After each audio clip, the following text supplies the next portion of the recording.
All right, yeah. So I had the chance to interview Christopher Lawson. Um, I was doing it from a library, and there's some connectivity issues, so my video kept cutting out and freezing and stuff. But it looks like, in the most part, it caught a majority of the things that he was saying. There were some connectivity issues on my end. I'm gonna go ahead and still post the video because it seems, for the most part, usable. Just want you guys to be aware of that. Today, for the podcast, I'm going to be interviewing Christopher Lawson, and he's done a book on Reconstructing Jesus. Um, and so I was curious if you'd be willing to give kind of a synopsis of your background, your studies into what got you interested in the historical Jesus and the connection with the Dead Sea Scrolls and things like that. What's your background? What kind of brought you to this topic? Okay, well, the Dead Sea Scrolls had just basically been discovered when I was about 5 years old, so they're not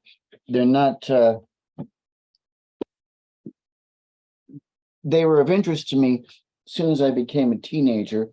I was a very pious teenager. I was raised in the most Jewish of all Christian groups, the Seventh-day Adventists. Okay.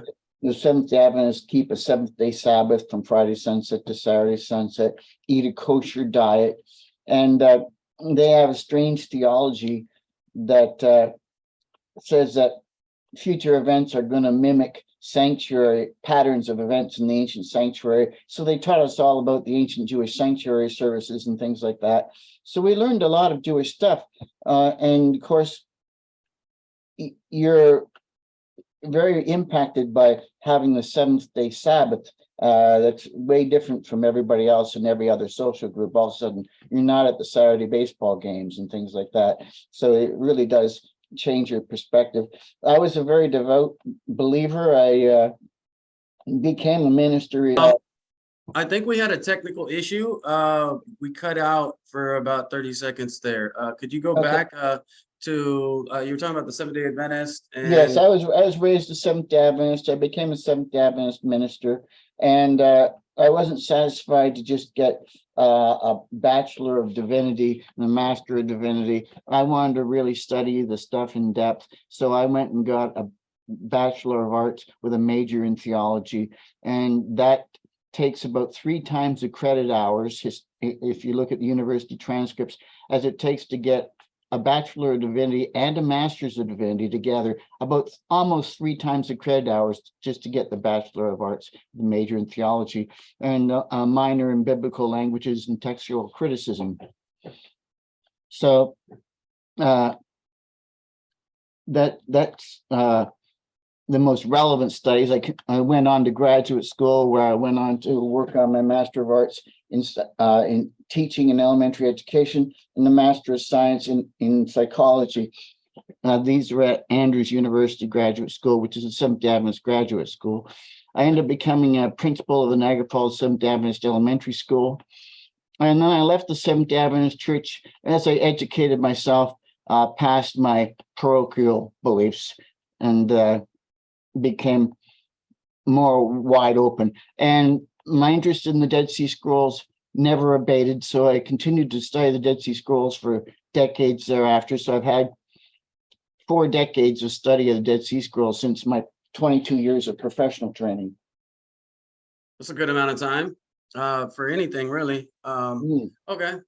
So yeah, let's start. I guess let's get into some of the topics today. Kind of set up, I guess, your studies and your research. Yes. What do you make of the Hasmonean revolt and its impact on the Zealots, the Zachari, Jewish separatists, and the cultural underpinnings that laid the foundation for the Essene community at Qumran? How did the Hellenization of the Sadducean temple priesthood play into the birth of the community and I guess the background of the Qumran community? That is a brilliant opening question. Really is. The Maccabean revolt was the essence of what was represented in virtually all the Jewish revolts, a nationalistic fervor. Yeah. separatistic fervor, and xenophobia. There was, when you combine those, you basically have a description of the Dead Sea Scroll community. They were the heirs to the Maccabean revolt, but they're a generation later. Actually, the Dead Sea Scrolls combine a lot of history, because there's a Genitsa in K4, and that meant scrolls going back to the earlier inhabitants of Qumran, the Essenes, are preserved there. So you have Essene writings, plus you have the fourth sect. Now, I like to label them Nazarene. I know that that will need explanation, considering how you like to associate the Nazarene with a different group, because the Nazarene name, due to its association with the New Testament Jesus, gave itself links to other groups which were not the original group called Nazarene in Jesus's time. Right.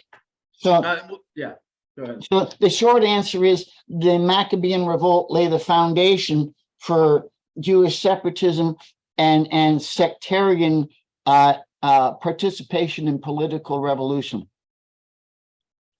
And it was the motives for the participation are the same: purity motives, righteousness motives, love of Torah, and their sense of being offended.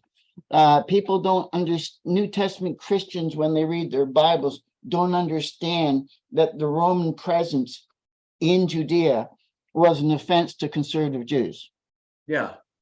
And that when you look at the technical rules in Torah, and such as no graven images, then you look at the Romans and they're carrying their standards, and they have graven images on them.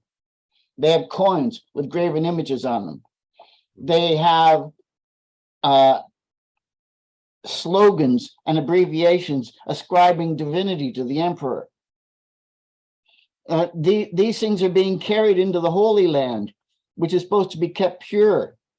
And these people are so firm that they're willing to shed their blood to stop this transgression of a foreigner invading their holy space and offending God.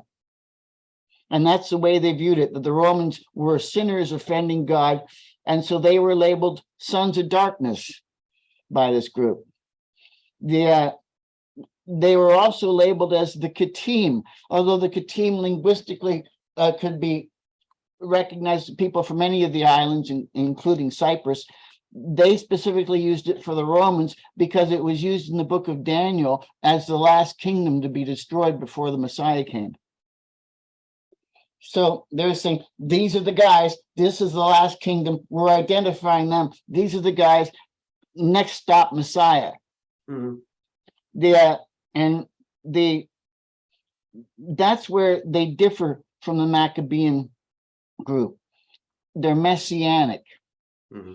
So, and this is where they transition towards the Christians, with the very concept Christ. The word Christos, anointed one in Greek, is the equivalent of Mashiach in Hebrew for anointed. So Messianic and Christ are the same thing. This is for the viewers, Christian viewers who don't read. Anyway, so they're the heirs to this.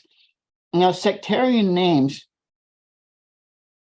transitioned, and a lot of sectarian names carried over from the roots of the group that they had diverged off from.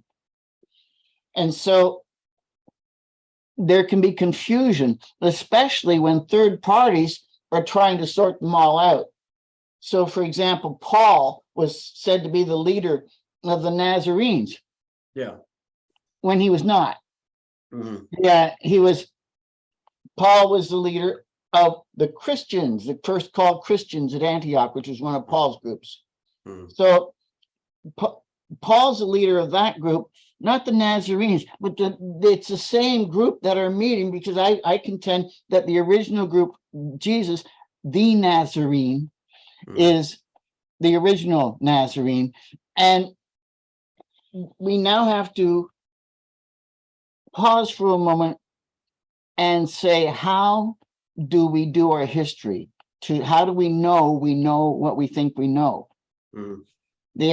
And I suggest we need to prioritize our sources. So if we're going to ask ourselves about Jesus and the sects in the time of Jesus, the different Jewish sects, then we have to say, since we're talking about a Messianic Jew in Judea in the 1st century, then if we can get a source closer to Judea, then it's a more reliable source than the source from outside of Judea. Yeah. If we can get a source closer to the 1st century than a later source, then it's more reliable than the later source, to have one right from that time period. If we can get a source that is written in Jesus's own language rather than a source written in some other language, some translated version, we're probably closer to the original. Yeah. If we can get a source that is the same sect as Jesus or pro-sect, that sect of Jesus, rather than an opponent of the sect that wants to distort it, we're more likely to get a real picture of what they taught. Now, if we can get a source that has not been edited over time, no one's had access to it, that's better than a source that's been continually edited. Yeah. Oh, yeah. Now, if we can get a source that was meant for sectarian eyes only and wasn't even intended for us to see, then we can get the real inside information.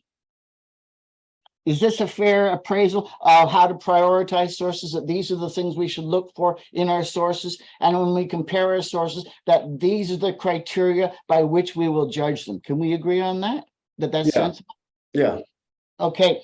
Now, when I look at the Talmud, I say, hey, it's a Jewish source. Now, we only have it in translation, sadly, but it's at least a Jewish source, so it's probably more reliable than a source outside of Judaism. When I look at the Nag Hammadi library, I say, okay, that's not from Judea either. So that's outside, and it's in Coptic, so it's in another language. And the sect seems to be a divergent group that's come off from that sect, the Gnostics. Yeah. So, and they're later, again, a different time period. The New Testament, virtually no part of the New Testament was written in Judea. It's everywhere but Judea. Yeah. Isn't that weird? It's a thing Very about strange, Jesus, and not one book comes from Jesus' neighborhood. Yeah, not one text in the New Testament was written in Jesus' language, although some people argue that Matthew might have been written originally in that language. I suspect that Matthew just quoted sources that were originally in that language, and that Matthew was not. I think Matthew was written in Greek originally, and that he quoted sources that were originally in Hebrew or Aramaic. Yeah. Anyways, so virtually the whole New Testament is written in Koine Greek, and portions of Pauline Greek. Okay, so again, not Hebrew or Aramaic, the home language of Jesus, and certainly not the same sect as Jesus. Yeah. So once we have this understanding, we then say, is there any source closer to the time of Jesus, from his neighborhood, in his language, from his sect, that's messianic as well? That's another plus. And the answer is yes, there is. It's called the Dead Sea Scrolls. And Dead Sea Scrolls are messianic. They are Jewish. They are Jesus' sect. They are 1st century. These are the ones that are relevant to us. The commentaries on the Old Testament text, the Pesherim, are 1st century. Damascus document, 1st century. These are relevant texts for us. 1Q Hodeo, 1st century. That's a hymn scroll from Cave 1. These are very important scrolls for our understanding of Messianic Judaism. So if we want to understand Messianic Judaism, then let's go to prioritize the Dead Sea Scrolls. If the Dead Sea Scrolls say this is what they taught, then all other sources be damned that say anything different. That's what they taught. Because they're the source, it's their writings, and it's their writings we weren't even meant to see. It's meant for, they're writing this for themselves, for their own internal group. So you can't, they're not trying to fool each other. This is what they really think. So when we find that they called themselves Shamrai Habri, keepers of the covenant, guardians of the covenant, and that the equivalent to that is Nazarene Habri, Nazarene, the collective plural Nazarene. That's the source of the sectarian name Nazarene. We know it's a sectarian name. Even the New Testament admits it's a sectarian name. All right, it says that in Acts 25, a sectarian name. Well, once we know it's a sectarian name, we know several important things. Number one, it predates Jesus, because the various Judean sects predated before Jesus came on arrival. Okay, so it's not named after Jesus or what he did or where he came from. Okay, the next thing, it's not named after any place at all. None of the sectarian names in Jesus's time were from places. Later on, after the war, there were minim and sects named after various places for some of them. But before the war, there were only 4 sects, according to Josephus. And that's another thing, is we're talking prioritization of sources.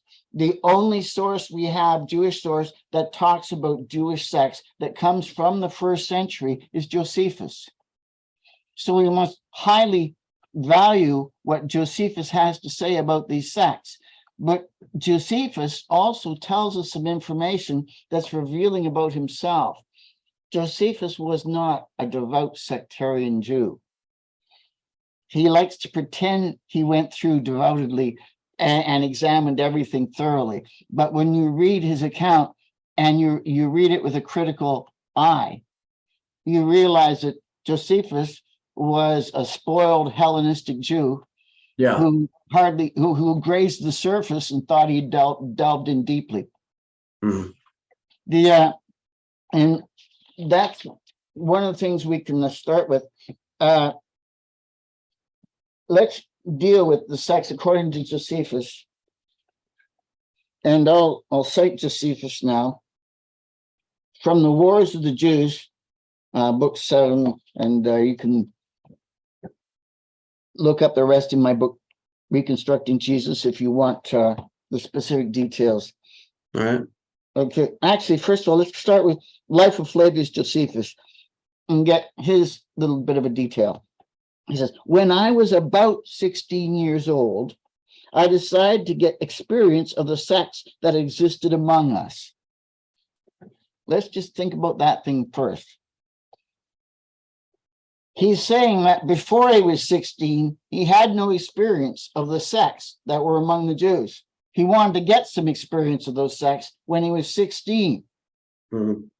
What type of Jew gets to the age of 16 without any experience of any sect of Judaism? A Hellenistic Jew, a Herodian, who's basically a Roman in his lifestyle. That's the only kind of Jew that I can think of in the 1st century that wouldn't have had much experience with Judaism per se, but just he's a Jew in name because of his bloodline. So are you saying that he didn't have a bar mitzvah at the age of 13? I'm saying that Josephus himself is saying that he didn't have a deep experience in it. He went through the rudimentary customs, presumably that he needed for social custom, and did that. But as far as being really experienced in it, in his own words, he was about 16 when he decided to get experience. That's his words. You make of it what you will. I'm just providing the evidence in Josephus's words. And I'm just saying that we have no evidence from Josephus that he was any deeper than that so far. Now, he says, the sects, he says, these are 3, as we have many times. The first, that of the Pharisees, the second, the Sadducees, the third, the Essenes. Now, later on, he divides it into 4 sects, as we'll get into when I cite Josephus. But right here, he's deciding that there's 3 sects. And he said that he decided, I thought that in this way, I should choose the best if I carefully examine them all. Therefore, submitting myself in strict training and many strenuous labors, I passed through the 3 groups, having considered the experiences thus gained to be insufficient for myself, and on learning of a certain man named Banus who lived in the desert, who wore clothing supplied from the trees, took his food only that which grew by itself, and washed many times in cold water both day and night for purification, I became his devotee. Now, let's think about this Banus first of all. He sounds like an Essene who's been kicked out of the group because he's not in with the living communally with the rest of them, but he's under an oath to God that he must live upon only what grows wild because that was their way, as Josephus will later describe them.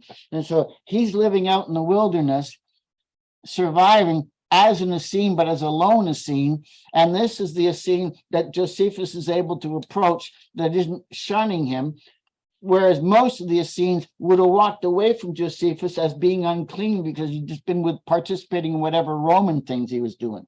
You know, he might have just had a pork dinner, you know. So anyways, who knows whether Josephus honored the dietary code? I suspect he didn't, because he seems to be a mirror of Paul in many ways. Anyway, so he says, when I had lived with him for 3 years and accomplished my purpose, I returned to the city. Then he says, being now 19 years old, I began to conduct myself according to the rules of the sect of the Pharisees. Now we have to think about what he just said. He began his deep study of the Pharisees and the Sadducees and the Essenes when he's about 16. We know that he said he took 3 years with Banus. That's his study of the Essenes. An outsider of the Essenes, as close as he could get, and he spent 3 years with him. Now, from 16 and 3 years makes 19. There was only the time between about 16 and 16 that he had for his study with the Pharisees and the Sadducees then. That means he had very little time with the Pharisees or the Sadducees, and the time he spent the most with was an outsider of the Essenes. That means he had really hardly any real inside information on any of them. He wasn't a devout student for years and years like the average Jew would be if as a participant in any given sect, whatever sect he was part of, he would be 1,000,000 times more informed about that sect than Josephus ever would have been. Just average Jewish Jew guy. You know, Josephus was more Roman than Jew, and he portrays it in his writings. At one point, he says, their laws and their books, referring to the Jews, not our laws, our books. If he was a Jew, he would have said our laws, our books. No. So he's referring to Jews as them, the other. So Josephus is a Jew who really became, in mind and thought, and in every way, a Roman. And in fact, his experience at Jotapata really betrays that. Josephus was a leader of a captain in one of the zealot groups in Galilee, and the Romans cornered them and got them stuck in a cave. And it was about 30 of them or so were in the cave. Josephus told them that they needed to do the honorable thing and help each other to have a clean death and a ritual pure to meet their end in ritual purity. And so they arranged to cut each other's throats, and Josephus and one other guy were the last holders of the blades. And then they turned themselves over to the Romans. Josephus then became a translator for the Romans and the tour guide, and were basically a spy for pointing out where all the other zealot hideouts were. He became a turncoat on his own people. So I really do not understand how devout Jews don't have more contempt for Josephus. I really don't. If I was a nationalistic Jew, I would grimace every time I heard the name of Josephus, to tell you the truth. And he went out of his way to make the nationalist Jews look like brigands. Another term, by the way, that the New Testament used for those who were crucified beside Jesus. Now, Josephus then went on to say that there was a fourth sect of the Jews. The fourth sect, he said, but of the fourth sect of Jewish philosophy, and this is from Antiquities, Judah the Galilean was the author. These men agree in all other things with Pharisaic notions, but they have inviolable attachment to liberty and say that God is to be their only ruler, and they do not value dying any kind of death. And he goes on to talk about their propensity to take martyrdom with great nobility and take it in stride. Elsewhere, he goes on to say in a different place that the fourth sect was very much like the Essenes and everything in terms of their all their rules, in terms of communal living, et cetera, et cetera. So that's not a far stretch. The Pharisees, the one who were divided into two groups. So I had some questions. You kind of talked about the community. Yeah. Before we really get into some details, I was curious about painting a picture of what a day in the life of the Essenes at Qumran looked like. Could you explain some of the elements of ritual purity, mikvah, the communal meals? And do you see echoes of the stories about John the Baptist of purity and the use of mikvah? I really like, just give me a good characterization of like the life of an Essene or the community at Qumran. Okay, that's a big ask. Your video looks like you're frozen there. I don't know if it does. Yeah. Anyway, the Qumran group kept all things in common. There were 3 years of initiation required to get into the group.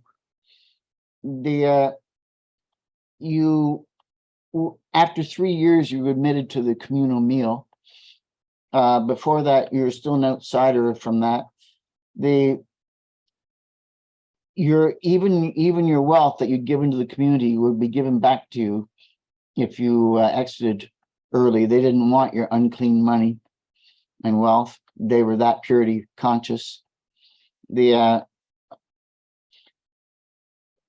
had to listen carefully. You rose at sunrise, just before sunrise. You then began your prayers. You would face the east and do your prayers, seeking as if the rising sun was the coming glory of the Messianic age, and that you were praying for it to come as soon as possible.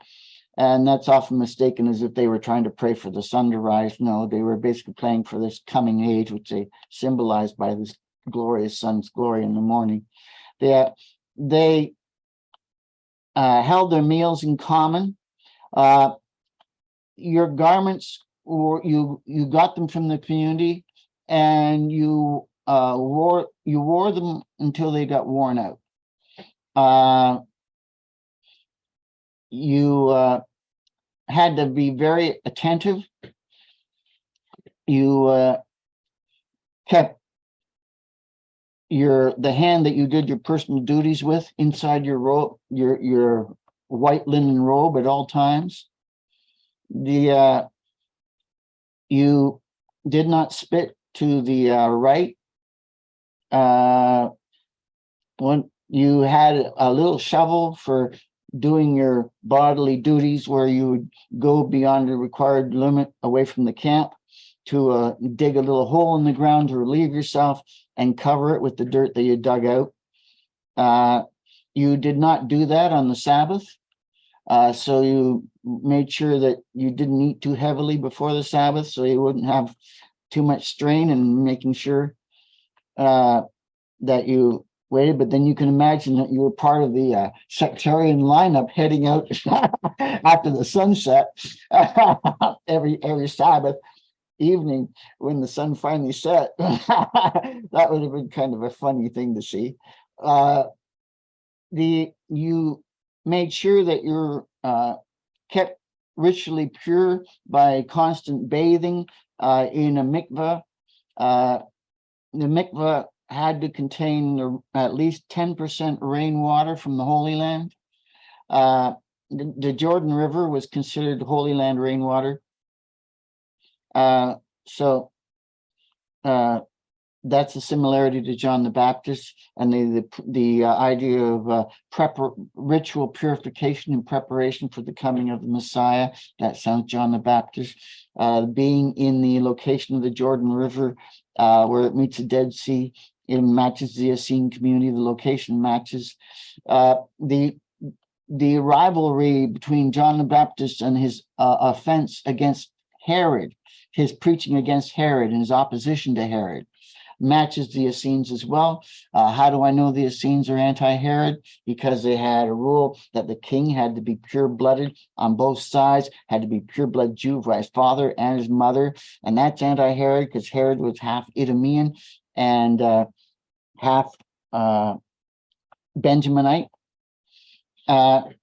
Then they had rules that you when you got married, you stayed married forever. It's till death do you part. So no divorces. They had rules that you never marry your cousin. And Herod married his cousin, got a divorce, and married another cousin. So nothing could be more anti-Herodian than these rules. Mm-hmm. So you know they were anti-Herod.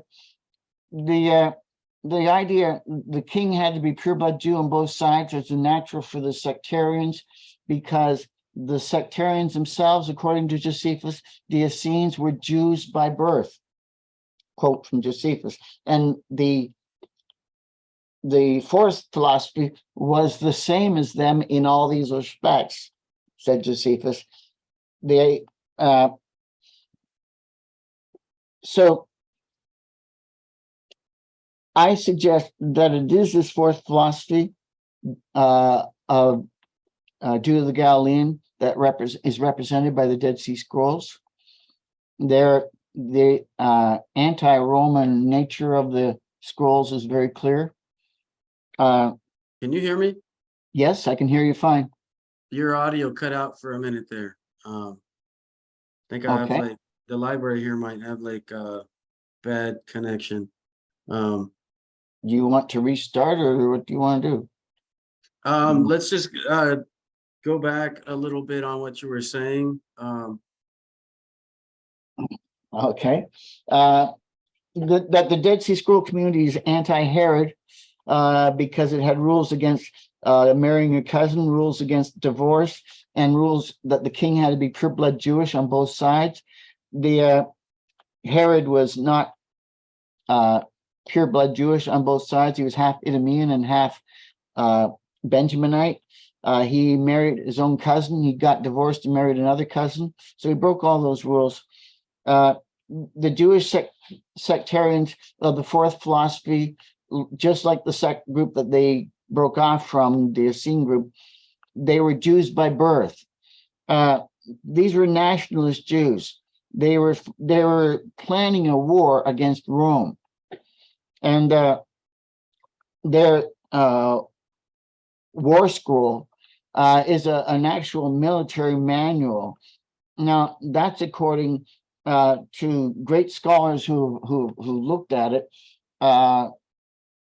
Giehl, who was not only an archaeologist, a Hebrew scholar, and he was also a Mossad general. So just the person to look at something that might be a military manual. And he said it was a perfect match, counterbalancing to first century Roman military manuals. And Andre Dupont Summer concurred, had the same opinion on that.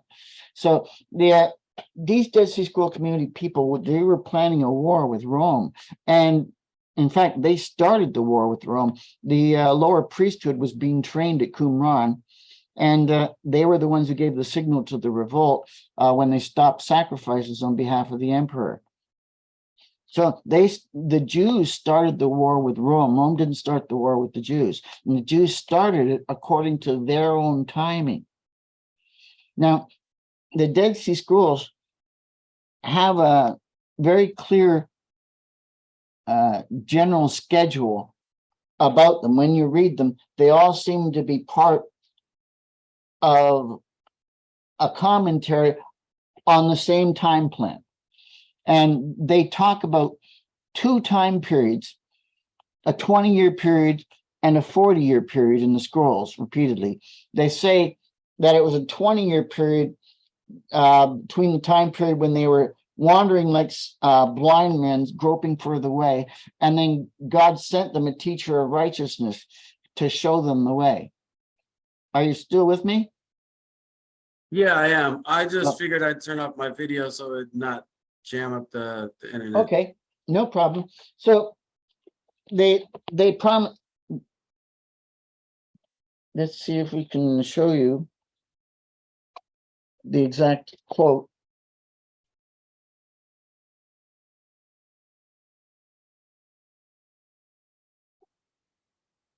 Anyways, I paraphrased it pretty well. But they were like blind men, like men who groping seek their way for 20 years, and God considered their works, for they had sought him with a perfect heart. And he raised up for them a teacher of righteousness to lead them in the way of his heart, and to make known to the last generations what he would do to the last generation, the congregation of traitors. That's from the Damascus document. This 20-year period, I suggest, began when their original sectarian founder, Judah the Galilean, died. That would be 6 CE, when he got crucified. 20 years later would be 26 CE, and that's an exact match to the alleged time that Jesus began his public ministry, according to the way most Christians understand the New Testament time frames. So it's an exact perfect match to the timing of Jesus. Now, this war with the Romans was supposed to come to a head 40 years after the death of this teacher, and that climax was in 70 CE. Now, if we read backwards from that by 40 years, then we end up, the teacher died in 30 CE, again, a perfect match to the timing of the alleged time for the death of the New Testament Jesus. So it does seem like the historical Jesus may have been the unique teacher from this Dead Sea Scroll group of sectarians. And can you still hear me, Jeremiah? Yeah, I'm here. Okay, just making sure the recording is going okay. So here's a quote from this teacher of righteousness from the Dead Sea Scroll community. And I suggest, if you listen to what he wrote about himself, that a psychologist would probably assess him as having what is called in psychology a Jesus complex. Now, you decide for yourself if you think this guy has some kind of Messianic Jesus complex, okay? Whether he's Jesus or not, does he have that kind of complex? Does it sound like that kind of guy? Here it is, a quote. They said of the vision of knowledge, it is not certain, and of the path of your heart, it is not that. But you, O God, will answer them, judging them with your power according to their idols and their numerous sins, so that in their schemes are caught those who deviate from your covenant. At the judgment, you will annihilate all the men of deception. There will no longer exist seers of delusion, for they do not value me. Even though you exhibit your power in me and reveal yourself in me with your strength to enlighten them, you have not covered in disgrace the face of all those looking for me, those who unite together for your covenant. Those who walk on the path of your heart have listened to me. They have aligned themselves with you in the council of the holy ones. Through me, you have enlightened the face of the many. You have increased them, even making them uncountable. For you have shown me your wondrous mysteries. What is your reaction to that, Jeremiah? Does that sound messianic, a Jesus complex?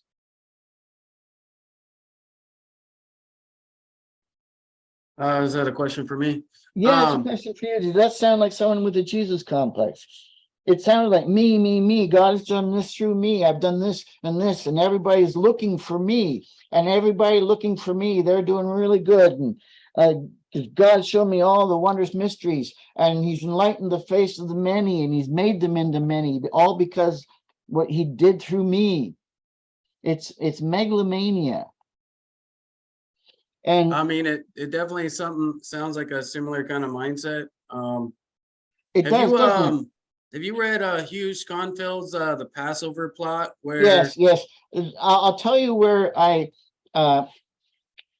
say that Hugh has gone on a red herring path for several reasons. First of all, he doesn't prioritize the sources the way I do and prioritize what the Dead Sea Scrolls say from that time period. He uses the imagery of the New Testament Jesus as his primary source of information. And the New Testament Jesus, one of the differences between the teacher of righteousness, Messiah of the Dead Sea Scroll community, New Testament Jesus, one of the biggest differences is the differences in how long the time period was to be before they resurrected. The Dead Sea Scroll community expected their teacher of righteousness to resurrect. They believed in resurrection, it's a match, but they were Jewish about it. They were Jews, so they were reenacting the Exodus. It would be a 40-year wait, one generation. And that explains all this, why it'd be one generation till everything's wrapped up. That theme echoes in the New Testament, that one generation thing. And there's even hints of the historical Jesus saying that there are some, according to Mark, there's some standing here who will not taste death till all these things are fulfilled. That matches the Essene Jesus, the historical one, but it doesn't match the New Testament one. It makes him look like false prophet. Yeah, the Dead Sea Scroll Messiah was to resurrect after a period of 40 years. The mythologized one was written about after the 40 years had already passed, and all the people who believed in that idea had been wiped out by the war, and all their leaders who taught it were also wiped out. So they're all gone now, and the Pauline version, the original group called the liar, the deceiver, it sounds like Paul is described in the Habakkuk Pesher. And Robert Eisenman makes a great case for that in his book, James the Just and the Habakkuk Pesher, published by Brill over 30 years ago. That's word for word, line by line review of the Habakkuk Pesher and all the implications of each word in the Hebrew. And I don't think anybody's ever done a better job of reviewing it and explaining it than Eisenman has done in that. I think that was Eisenman in his prime at his peak. And Eisenman is retired now, so he's no longer at his peak. And some people who have felt that Eisenman, his work was weak, have looked at him as a senior rather than his work as a vigorous scholar. And in his vigorous prime, Eisenman's work is unrefuted and brilliant and extremely complex. And most scholars I found have only a cursory knowledge or awareness of Eisenman's depth because Eisenman is so hard to read. To read Eisenman, you have to juggle a whole bunch of things the same way Eisenman does. And I suggest that you can't read any faster than you read the endnotes with it, which is how I read Eisenman.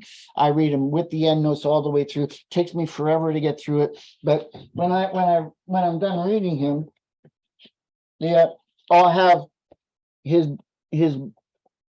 I'll have an index in my book of all sorts of things, and my books will be falling apart. Yeah, and it will be done. I don't know if you can see this, but yeah, I was able to see it. Yeah, you get to see that my Eisenman work is all compare this, compare that, compare page this, and this theme again. It's all the way through. I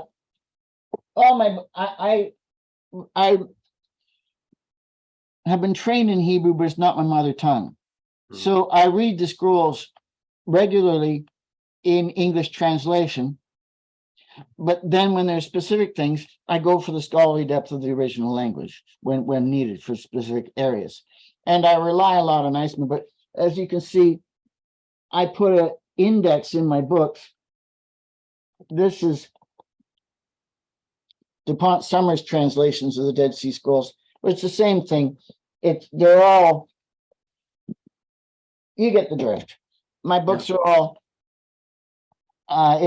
if I take a library book home, I have to tell them that I lost it and pay for it because I've destroyed it by writing notes all the way to them. Yeah. Anyways, so don't loan me your books unless you want them all note. Yeah.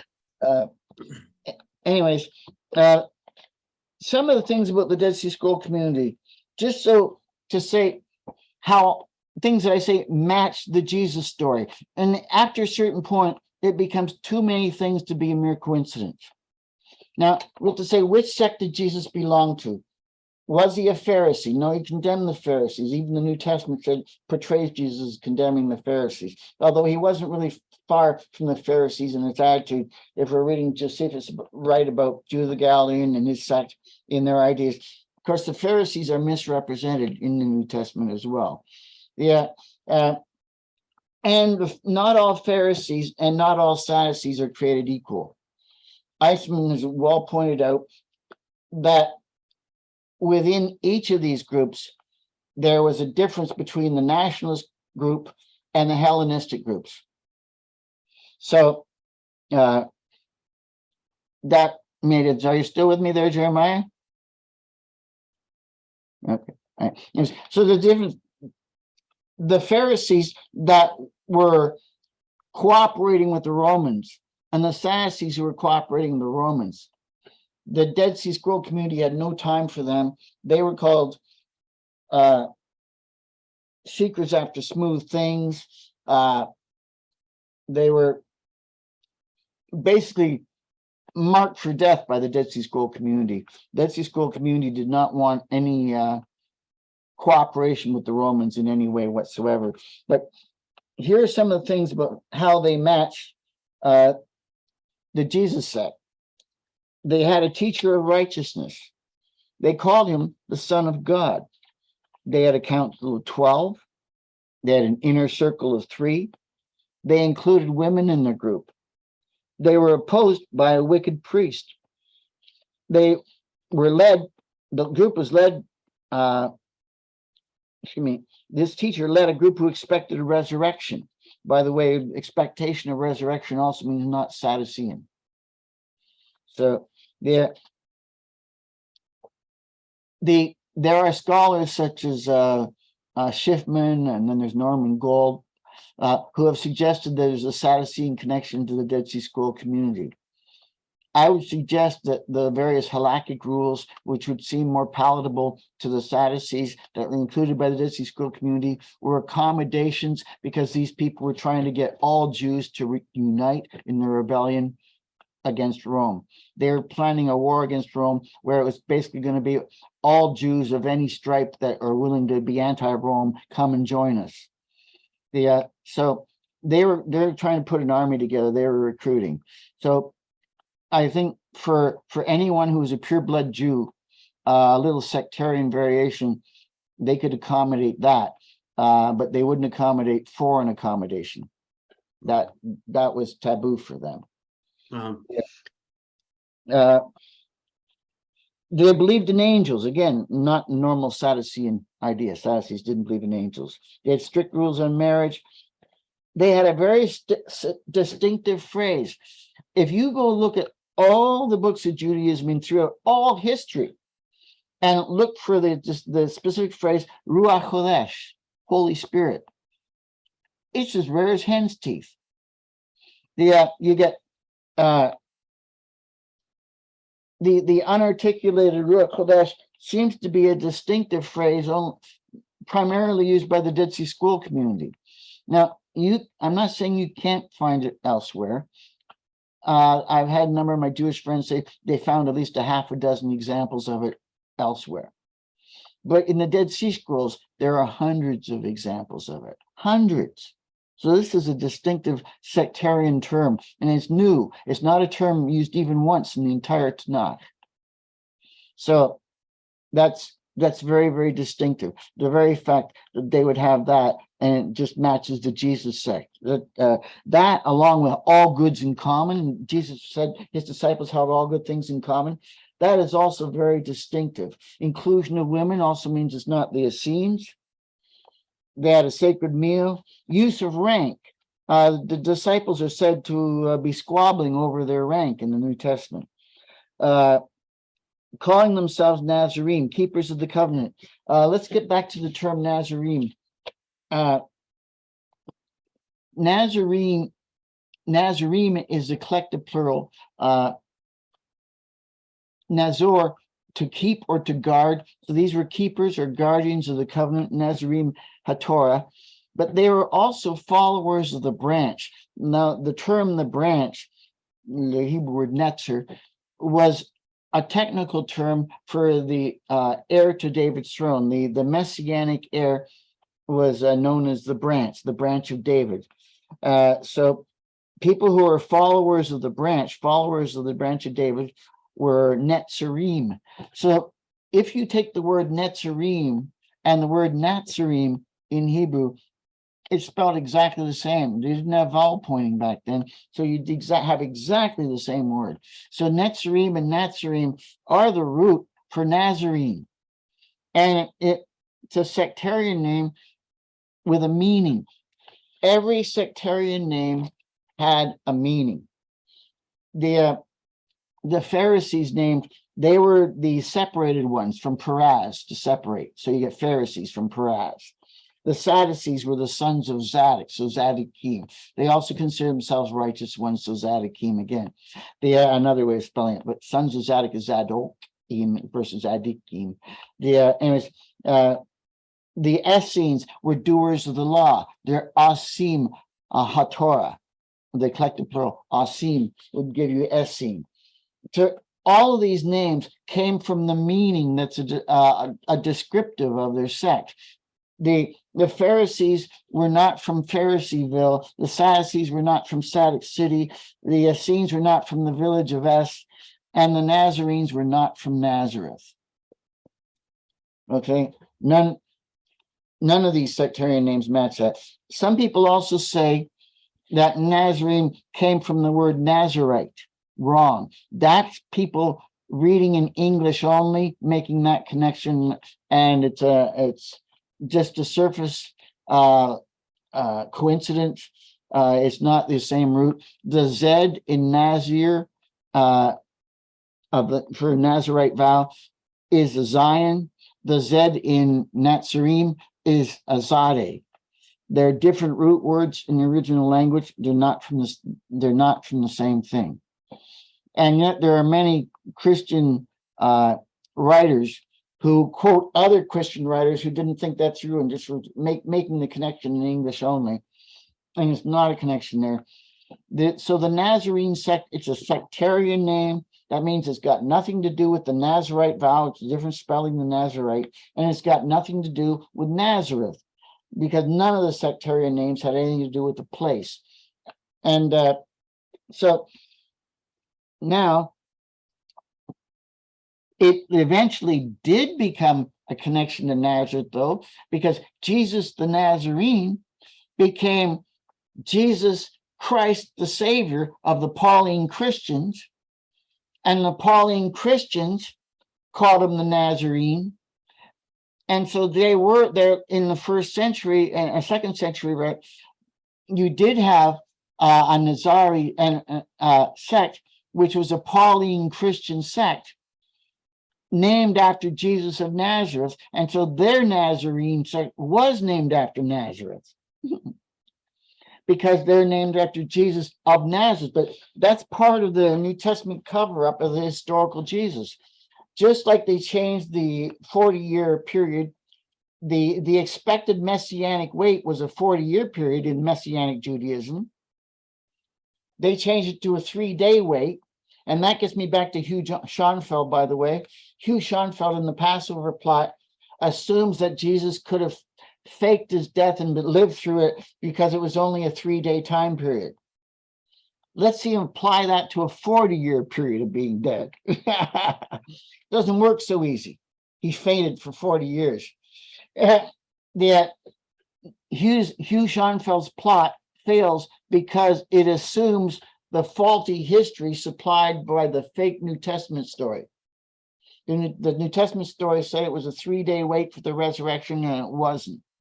It was a 40-year wait for the resurrection. And unfortunately, it never happened. So as we can well expect, that sort of thing just doesn't happen. Anyway, so Hugh Schonfeld is off base because he's too dependent on the New Testament. I suggest that once we know that the sectarian name, that Nazarene's a sectarian name, that we find the Jewish sect with that name, and with the Dead Sea Scroll community, we have found the sect with that name because they called themselves Shamrai Habrit in one of the documents that we have, and the Aramaic version of that is Nazarene Habrit. So we have the Nazarene sect in the scrolls with their sectarian name, and everything else matches. Now we have to realize that there was a lot of different names that came out. These sectarians called themselves by many different names. For example, they called themselves the poor. And we got, that's Ebionim. We get the Ebionite sect comes out of that later on as one of the Minim variations. They called themselves the many. They called themselves the pure, called themselves the righteous. They called themselves sons of light, doers of the law, last generation, keepers of the covenant. They had many different names for themselves. And you can use the collective plurals of these as different versions of sectarian names for them if you wanted to. But I think Nazarene is the one that's most appropriate, in my opinion. Because it's distinctive and we know where it leads to, and it's the appropriate connection, I think, to Jesus. They also had an opponent who sounds very much like Paul. So talking about the Nazarene name and the Ebionites, both the Nazarene and Ebionites were associated with the Dead Sea Scrolls. Well, not Dead Sea Scrolls, the Essenes. Specifically, though, the early church father, one of them referred to Epiphanius. Referred to the Ebionites as the same as the Essenes. Group of the Essenes. Exactly, and that's exactly so the belief system of the Ebionites aligns more with James, yes, and his community. Whereas the Nazarenes, at least in the tradition where it goes off into Pauline Christianity, they accept Paul, they accept his letters. And right, that's the Pauline Nazarenes, like I said. Influenced movement. Yes, the Pauline Nazarenes named their group after Jesus of Nazareth, and they're Pauline, and they're the later group. But in the first century, they didn't exist yet. Paul's group was only in Asia Minor and was an offshoot still and subservient under James. Now, James apparently had domination.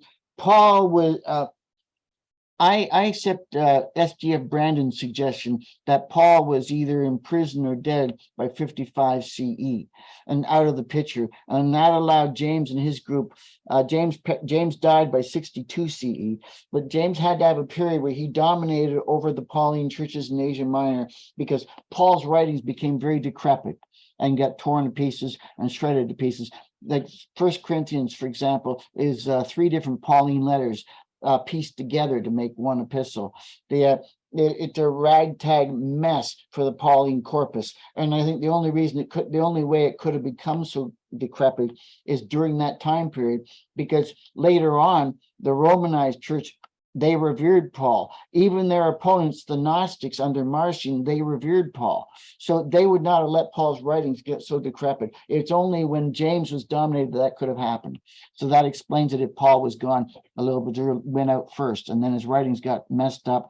James get taken out 62 CE, his followers get wiped out by 70 CE, and then the first gospel gets written just after 70 CE, and the Pauline Christians get a following, and those followers start to restore the Pauline documents best they can, and they're the Pauline school that put together documents later on, like the book of Hebrews and things like that. Yeah, so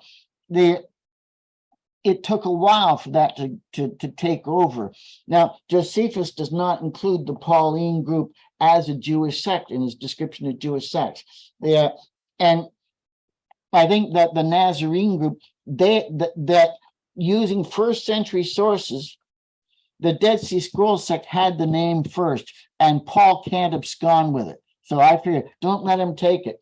He can call himself, his group, Christians if they want, but he can't call themselves Nazarenes. And those who were called themselves Nazarenes were using the name inappropriately, and they're from a different source. But the original Nazarene group, I would say, are the Dead Sea Scroll community. But that's just arguing over what name you want to call them. They call themselves by many different names, so we can agree to disagree on how we use the name Nazarene, yeah, if you really want to. But the Dead Sea Scroll community, they were anti-Paul, and then they were James' community. I agree with Robert Eisenman that James is a part of the community. Robert Eisenman suggests that 4QMMT was written by James. It certainly matches. If you read the book of James in the New Testament, it talks about the friends of God and the enemies of the world. That's exactly the attitude of the Dead Sea Scroll community. It was this dualistic worldview. It's you're either a friend of God and a lover of Torah and a doer of the law, or you're an enemy of God and a friend of the world. Yeah. So that's the exact same perspective that James took. It's a perfect match. I agree with Eisenman on his association of James with the Qumran community. And like Eisenman says, whatever James was, Jesus was. I think Jesus was connected to that community too. Another thing too is this opponent of the Jewish sect, according to the Habakkuk Pesher, Dead Sea Scrolls, their opponent, he joined them after their teacher Aristoteles died. He opposed Jewish Torah and law. He went around preaching, and the subject of his preaching was blood. He offered a Eucharist that was poured, and he raised up congregations. That's a pretty specific list that sounds a lot like the Apostle Paul. How many people went around preaching? How many went around raising up congregations? How many had a Eucharist? How many were preaching anti-Jewish law? You know, this list, how many were once part of that sect and left under hostile circumstances? It's an exact match to the Apostle Paul. Then we have the Apostle Paul saying that his opponents, that they were led by another Jesus. He didn't say another Christ. He said another Jesus, that Jesus was the name of the leaders of that sect. He even goes on to, he even described this sectarian leader at one point in 1 Corinthians 13. He says, even if you have all knowledge and all wisdom and understand all mysteries, and you speak all languages, and you even talk to the angels, if you don't have love, you're nothing. You're a clanging cymbal. You're nothing. Remember 1 Corinthians 13, New Testament? Now, the Dead Sea Scrolls, their community rule had a description of their overseer, their mebiker. And to be the mebiker, you had to be between 30 and 60 years of age. You had to be a master of all the mysteries. Sounds like that thing. You had to speak all the languages of men. What a requirement. Yeah. So, and this overseer was alleged to know the angels by name. He talked with the angels. So that matches everything on Paul's list. And that's quite an unusual list. Master of all mysteries, speaks all languages, talks with the angels. Oh, and no love for Paul. No love for Paul. So again, it's a perfect match. Paul seemed to be aware of the overseer of the Qumran community and made fun of him. And the Qumran community seemed to be aware of Paul and condemned him. They called Paul the liar. And 3 times, even in our Pauline corpus, as bad as it is and poorly preserved as it is, 3 different places, Paul's saying, protesting, I'm not lying. I'm not lying. I'm not lying. If you had a salesman come to your house and he's trying to sell you a vacuum cleaner or something, and 3 times in the presentation he tells you he's not lying, would you trust him? No, not really. Not really, exactly. Anybody has to keep telling you that they're not lying is probably used to being called a liar. And that's exactly what the Dead Sea Scroll community called Paul, I think. So they also the epistle of expected Peter to to James refers to Paul as his enemy. And Yeah. I think in the pseudo-Clementine literature, there's some references to Paul as the enemy. Exactly. It's a perfect match for that.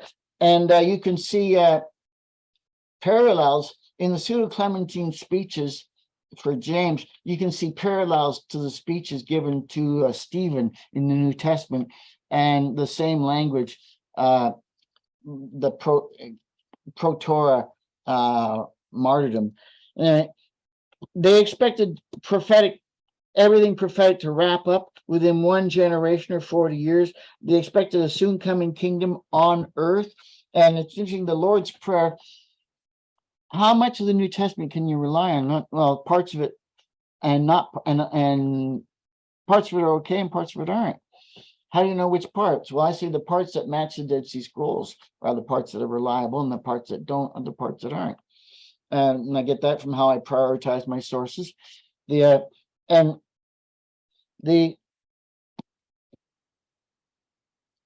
Lord's Prayer seems to be one of the reliable parts of the New Testament.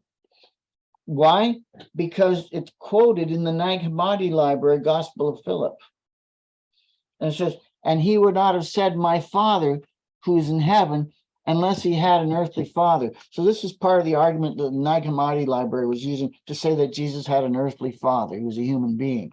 And of course, I agree with that. I'm a historical researcher, and I look at Jesus. He was a human being, just like the rest of us. So the fact that they cited the Lord's Prayer, though, that's where he says, my Father who is in heaven. That's where that passage is cited. So the Gospel of Philip, which was written before, our copy of the Gospel of Philip is about 2nd century CE. And so that's 2 centuries before any of our copies of the New Testament.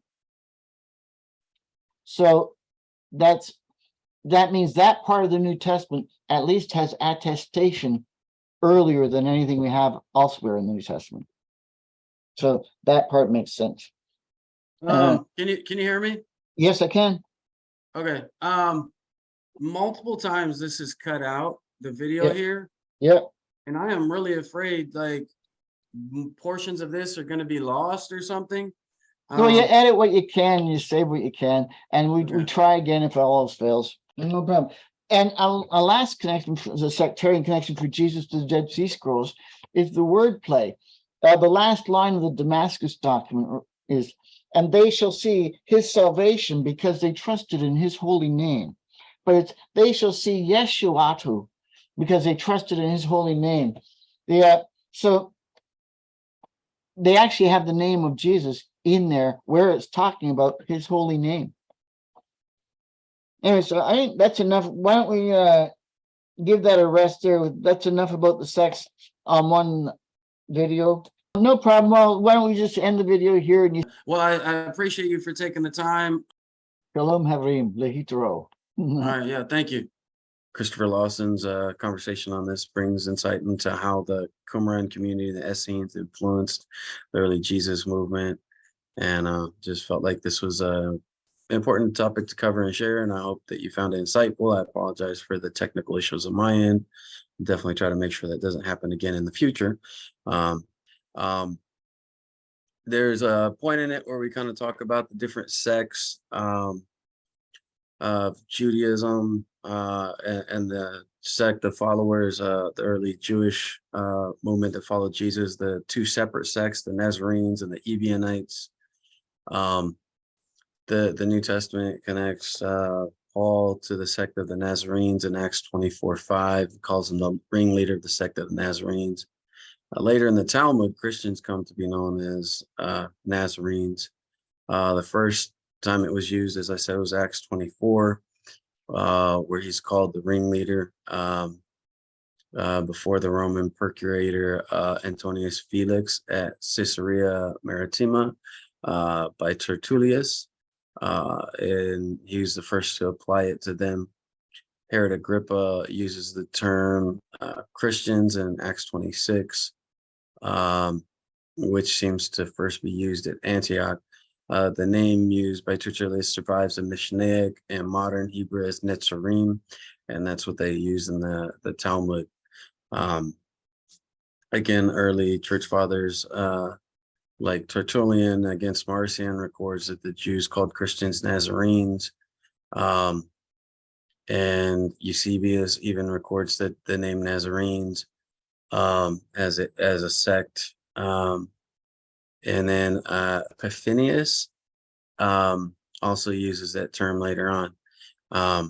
Now, Epiphanius also says the Essenes hold the same views of those called the Ebionites. So this is where the term of Ebionites comes in. The interesting thing is the Nazarenes followed Paul and Paul's epistles, and they were what I believe the parting of the ways between the Ebionites and the Nazarenes is what eventually led to the parting of ways between Christianity and Judaism. The Ebionites rejected Paul and his epistles, considered him a heretic and apostate, and they believed James was their leader. This is about the conflict between James and Paul, and James and Peter and Paul. The Ebionites seem to believe that Jesus was born of Joseph as his father. And so he wasn't born of a virgin. They didn't believe in the resurrection or the ascension. They didn't believe in the other doctrines that later came to be developed in Christianity and in Pauline Christianity, which led to the parting of the ways. And so the definition of terms, the Nazarenes, for what the Talmud calls Christians, Netzarim, comes out of the Pauline sect, whereas the Ebionites were followers of James and Peter who stayed within Judaism. And very much like the Qumran community, had a process of conversion, ritual purity, mikvahs, communal meals, and James community can be said to be very much influenced like, and very much like the Essenes, if not a branch or influenced by. But yeah, one last comment I want to make. Christopher Lawson makes a comment referring to the Messianic expectation of Jews in the first century. And he calls the Qumran Messianic Judaism. To be clear, that's a historical reference and in no way tied to modern Messianic Judaism. There were many Messianic zealots and Zechariah and those who believed in a Messiah, and the Messianic Judaism in the first century, they had the expectation that Messiah would come and would reestablish the kingdom of David on earth physically, that he would bring world peace, that he would gather in all the Jews. And there were many Messianic movements, or you could call them Judaisms, that had a Messianic idea, in no way similar to the idea of the Christian version nowadays.